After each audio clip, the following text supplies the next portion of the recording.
Monday evening 2 bucket வேஸ்ட்டாகவே இருந்துச்சு use பண்ணாத. அதில் மண் கொட்டி வச்சுட்டு ஏதாச்சும் செடி போடலான்னு எடுத்துன்னு வந்து மேலே வச்சுட்டேன். 1 வீக் பின்னாடி வந்து அவரைக்காய் வேற போட்டிருந்தேன். அதுவும் நல்லாவே வந்துருந்துச்சு. கூட ஒரு சின்ன பாட்டில் வந்து புதினாவும் நட்டு வச்சுருக்கிறேன். இந்த தரக்காரி எல்லாம் வாங்கிட்டு வருவோம் இல்லையா, அந்த டைமில் வேஸ்ட்டான நான் விறகெல்லாம் எடுத்து வச்சுக்குவேன். இதில் வந்து பீன்ஸ் கொட்டையும் கூடவே வந்து கொத்தமல்லி விரையும் தான் போட்டு வச்சுருக்கிறேன். அதுக்கப்புறம் ஈவினிங் ஸ்நாக்ஸாக இன்றைக்கி வந்து பொரிக்கு வந்து காரம் தான் போட்டு கொடுக்க போகிறேன்.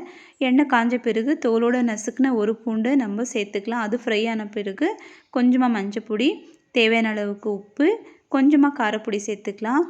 ஸ்டவ் ஆஃப் பண்ணிவிட்டு பொரி க்ளீன் பண்ணி எடுத்துக்கலாம். ஏன்னா அதில் கடைசியில் தூள் இருக்கும். நல்லா மிக்ஸ் பண்ணிட்டோம்னா பொரி ரெடி. இதுக்கு வந்து நம்ம கட் பண்ணி வச்ச ஆனியன் டொமேட்டோ சாப்பிடும்போது நம்ம சேர்த்துன்னு சாப்பிட்டா டேஸ்ட் வந்து நல்லாயிருக்கும். அதுக்கப்புறம் வாங்கின வந்து வெஜிடபிள்ஸ் எல்லாம் எடுத்து வச்சுட்டு இந்த தோத்தாப்புரி மாங்காய் பழம் இருக்கும் இல்லையா, இது வந்து காயாகவும் இல்லாத பழமாகவும் இல்லாத மீடியமாக இருக்கும் இல்லையா, அந்த டைமில் கட் பண்ணி நம்ம சாப்பிடும்போது டேஸ்ட் வந்து சூப்பராக இருக்கும். ஈவினிங் வந்து டீ போட்டு குடிச்சிட்டு கூடவே பொரிய வச்சு சாப்பிட்டாச்சு. ஓகே பாய், நான் அடுத்த ஷார்ட்ஸில் பார்க்கலாம்.